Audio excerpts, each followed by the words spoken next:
كل فعل يراد به التقرب إلى الله عز وجل وهو خلاف السنة فهو بدعة ضلالة. The question is, what advice can you give to the general Muslims who have been affected by negative opinions of Saudi Arabia, i.e., or for example, they say Saudi Arabia has not done enough for Syria, and so on, and these types of negative arguments against the Kingdom of Saudi Arabia. Then, as you know, the Kingdom of Saudi Arabia, and I'll try and make it as brief as possible, is a land that was established actually upon Tawheed. It was established upon Tawheed approximately 2.5 centuries ago.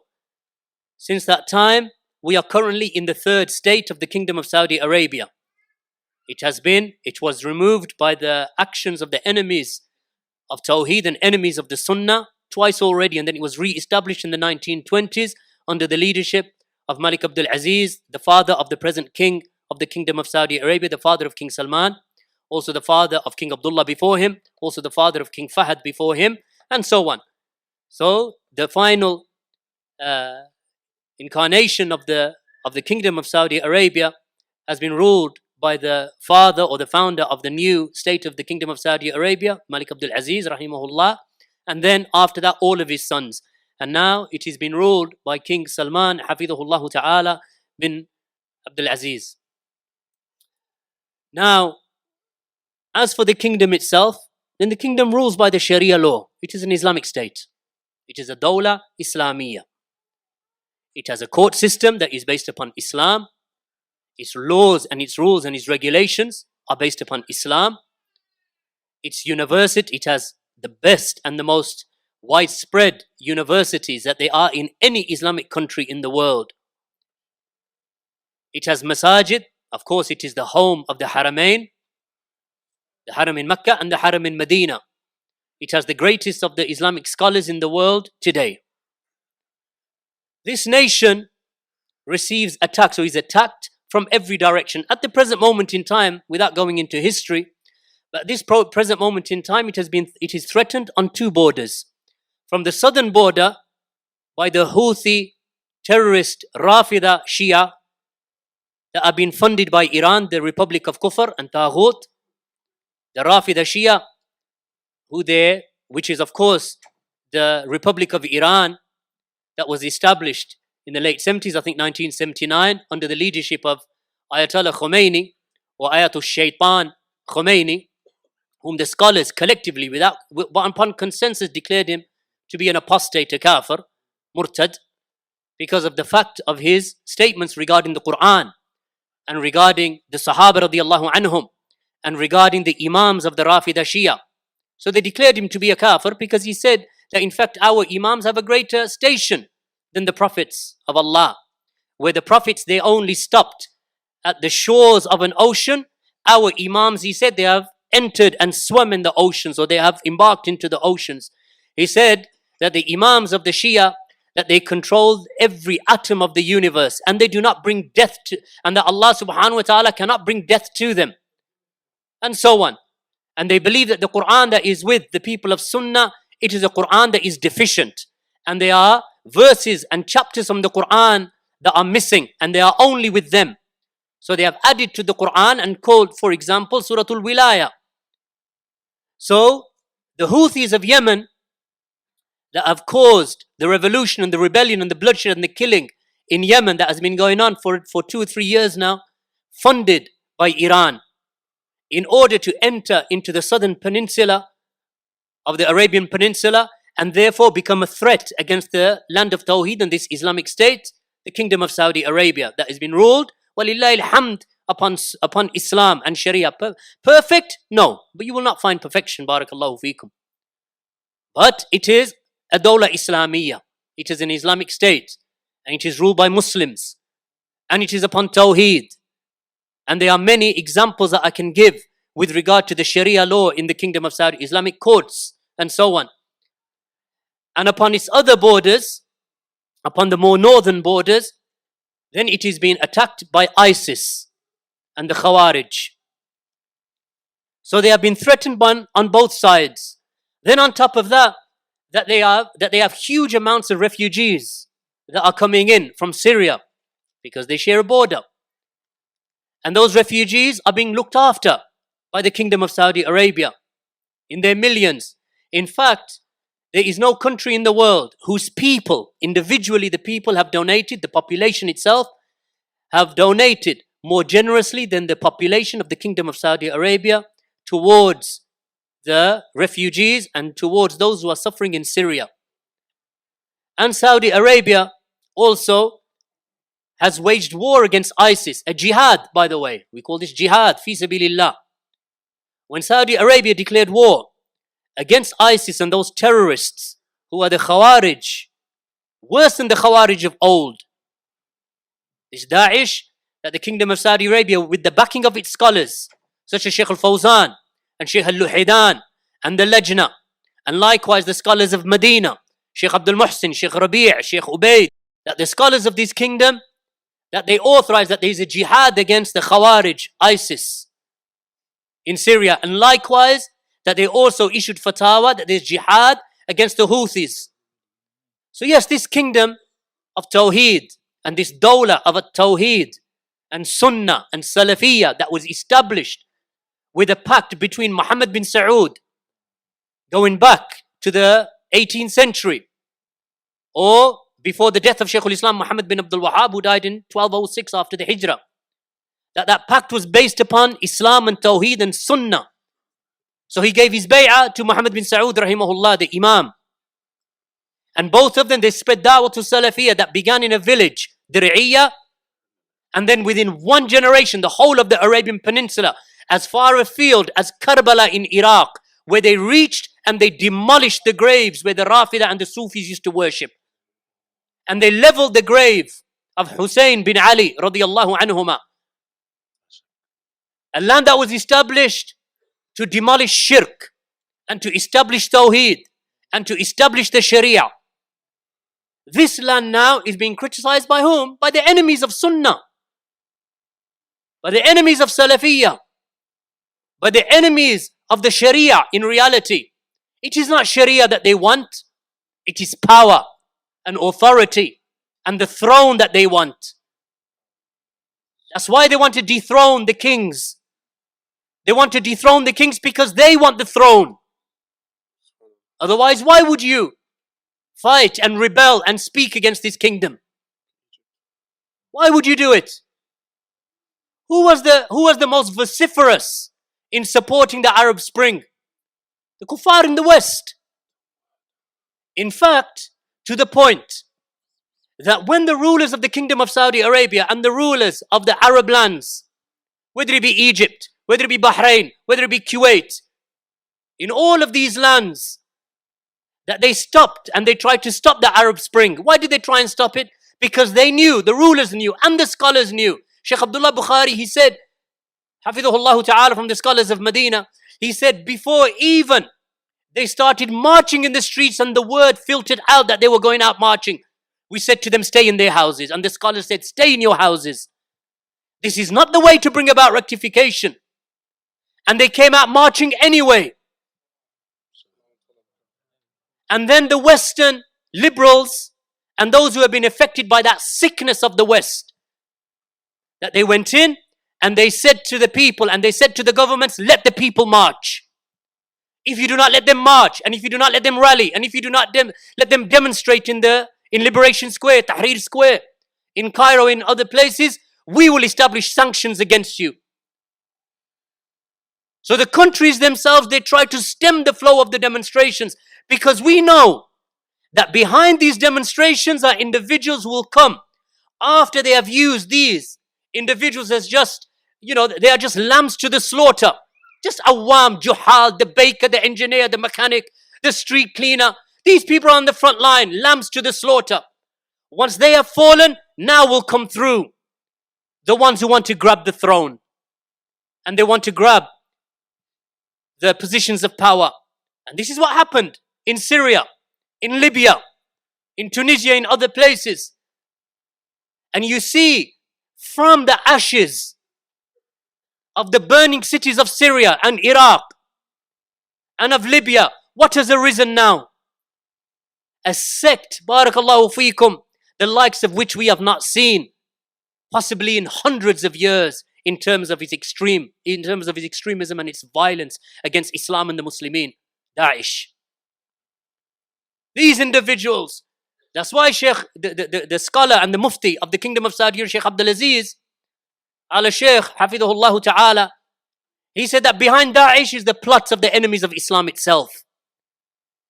They are the ones who gave them the fuel and gave them the strength to do what they are doing.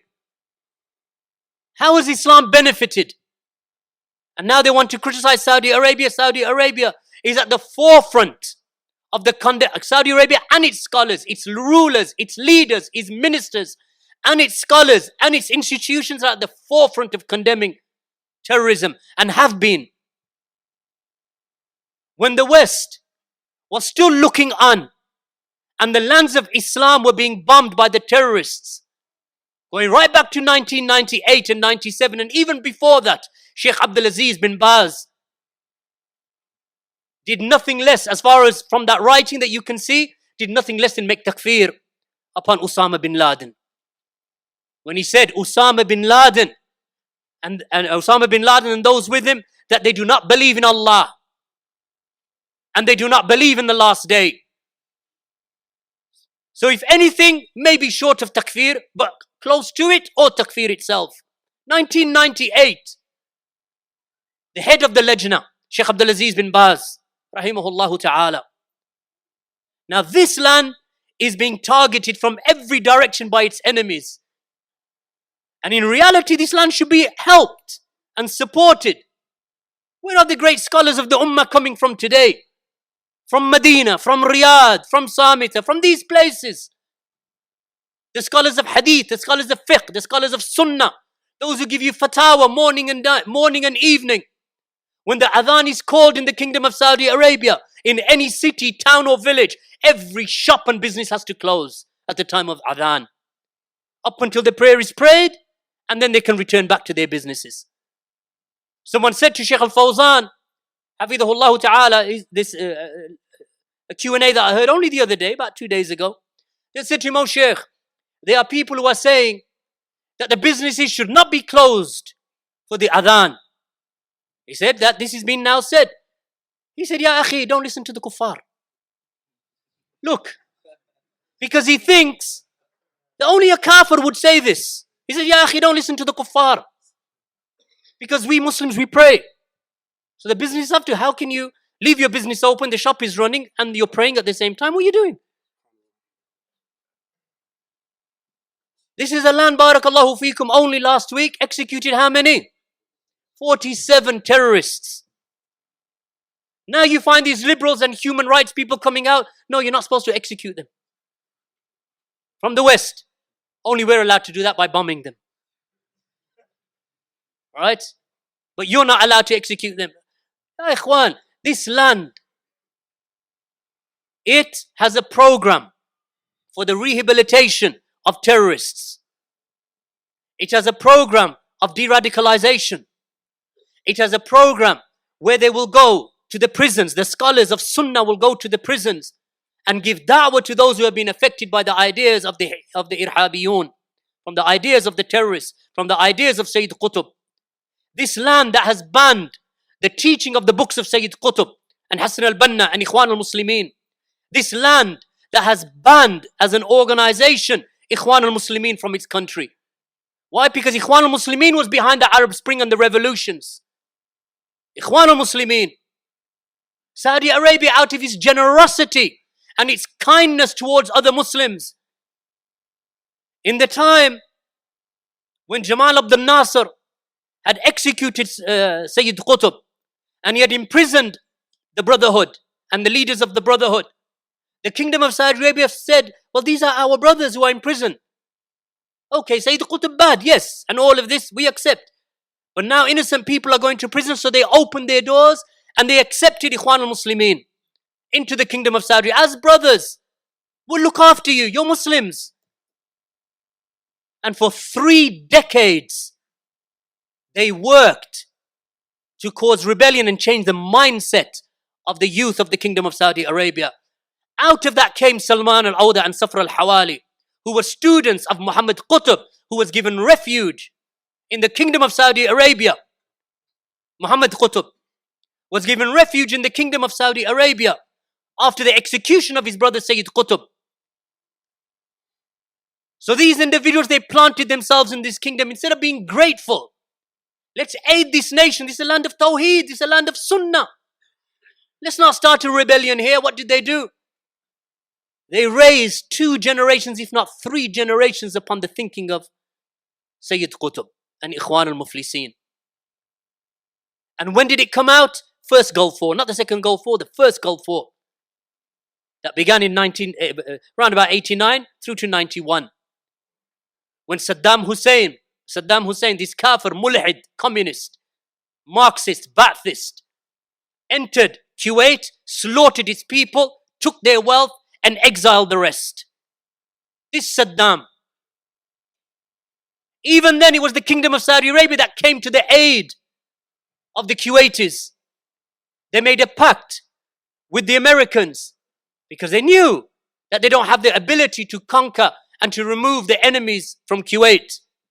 So Saudi Arabia, they made a pact and they allowed the American bases to be established in Saudi Arabia in case Saddam Hussein would make an attack against the kingdom of Saudi Arabia, which he did.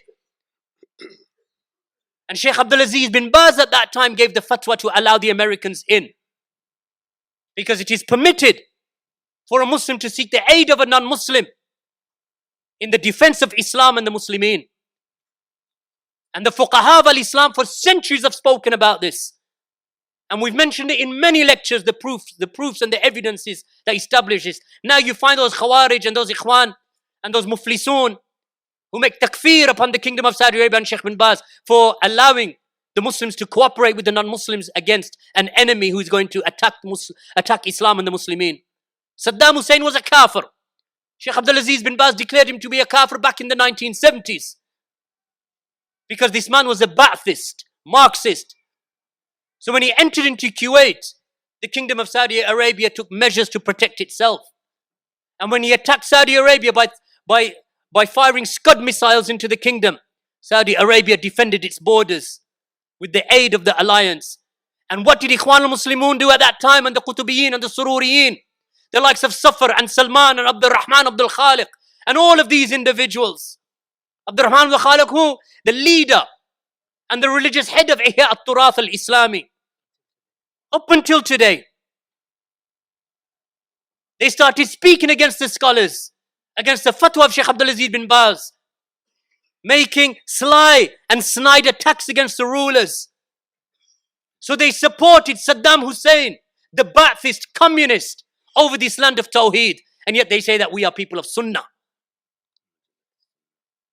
Yeah, and then you have Muhammad Surur with his Majallat al-Sunnah that he published from Birmingham.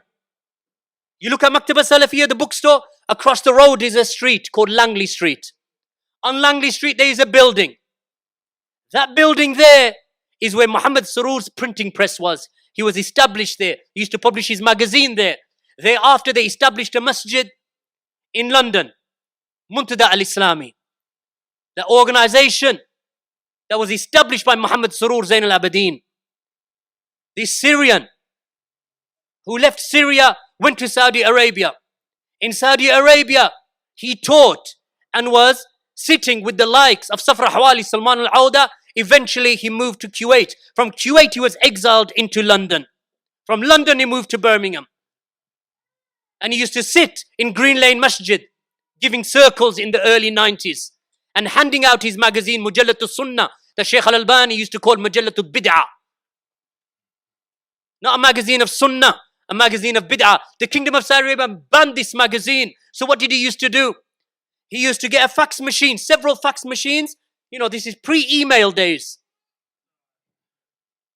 Several fax machines, and get their workers in the Kingdom of Saudi Arabia who had Ikhwan, the thinking of Ikhwan, that had infiltrated the Kingdom of Saudi Arabia. And literally thousands of faxes used to enter into the Kingdom of Saudi Arabia with the fatwa and the rulings of this Muhammad Surur and those who were with him from the takfiris. And then they would read those from the manabir, from the mimbars in the Kingdom of Saudi Arabia. From his writings, they used to speak against Sheikh Abdulaziz bin Baz, that the scholars of Saudi Arabia are the slaves of the slaves of the slaves, and their leaders and their masters are the Jews and the Christians. Talking about Sheikh Abdul Aziz bin Baz. So for years, for decades, these people have been trying to destroy this kingdom. Nothing has changed now. So we make dua for them day and night that Allah subhanahu wa ta'ala protects it and preserves this kingdom. People say to me, Ya akhi, don't you want an Islamic state? ISIS, look, it's Islam. Don't you want Islam? I say, we have an Islamic state, barakallahu feekum. Not one, we have many. Kuwait is an Islamic state. Saudi Arabia is an Islamic state, and the best of them is the Kingdom of Saudi Arabia. Without doubt. So we have an Islamic state. The Khariji encampment that they have, that's all it is. It is an encampment in Syria that inshallah Allah subhanahu wa ta'ala will wipe from the earth. And may Allah subhanahu wa ta'ala expedite that. These individuals, this Daesh and this organization, in their tweets and in their writings and in their fatwa, you know what they say? We will enter into Riyadh and we will hang your scholars from the lampposts of Riyadh. Their enmity is towards Sunnah and Salafiyah. And we will behead your king. This is what they want. So they can establish the Khariji state wherever they can. And Alhamdulillah, Wahab ibn Munabbih, rahimahullah ta'ala, he said, never has a Khariji or the Khawarij ever established a dawla. Never. With all of their fighting and killing and bloodshed and murder, the killing of women and children and families, young and old, he's never established a dawla. All they can do is cut off the road here, cut off the pathways there. Never have they been established. So when we say, what does Saudi Arabia do? Look at the pressure that this dawla is under, but it stands steadfast and firm. Because Allah subhanahu wa ta'ala blessed them, walillahi alhamd, blessed them with scholars, with the birth and the upbringing of Muhammad bin Abdul Wahhab rahimahullah ta'ala and his offspring and his students and his grandchildren. From his family and from his offspring and from those who benefited from him. And likewise, hand in hand with that, with the rulers, the family of Saud, the house of Saud. The house of Saud, alongside this family of Muhammad bin Abdul Wahhab, for 2.5 centuries, walillahi alhamd, or 2 centuries or thereabouts, established the deen of Allah subhanahu wa ta'ala. This is the dawla that they want to destroy. Yes, it is a land that has Sharia. It is also a land that has weaknesses. Just like you and I have weaknesses, barakallahu feekum. Put your hands up if you think that you're perfect. Those murderous shayateen that are operating in Syria, in their little enclaves, they will soon come to an end, inshallah. May Allah give victory to the mujahideen of the Kingdom of Saudi Arabia, both in Yemen and in Syria. Allah bless this country, bless them with wealth. They were just Bedouins walking from one village to a next, just on camelback. And then something came out of the ground that Allah has never given to any land before this land of the Kingdom of Saudi Arabia. A power, black liquid that came out of the ground that has more deposits of oil and crude oil and that quality of crude oil more than any country in the world. Allah blessed them with this. Yet they still held on to the Sunnah and Tawheed. Who could do that? I put 20,000 pounds in the lap of someone and ya akhi, done, finished, no salah, nothing, never see him again. Be it gone.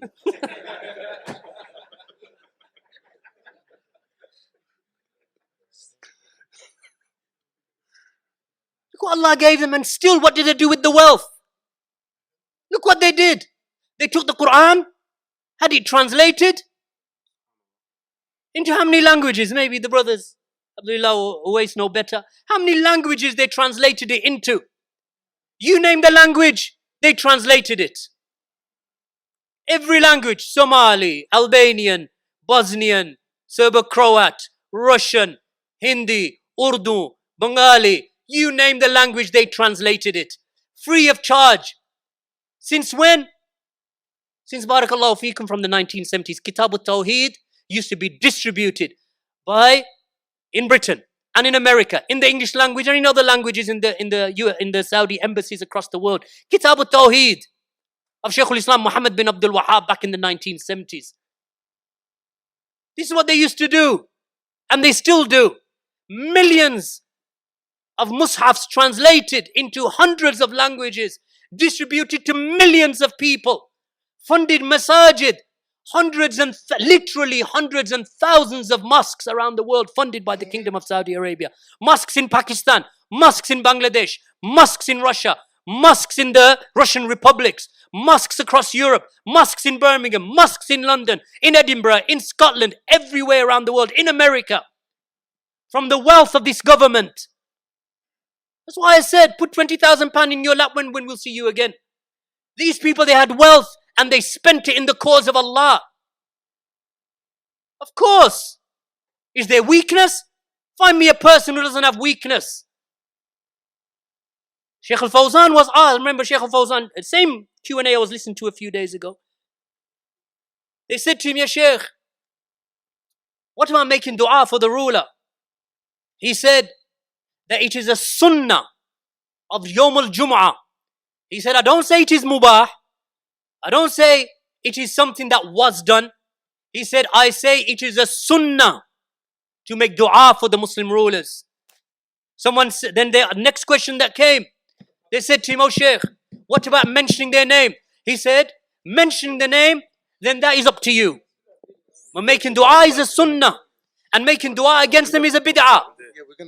Because this was the way of the Salaf, making dua against them bid'ah, making dua for them sunnah. Barakallahu fi.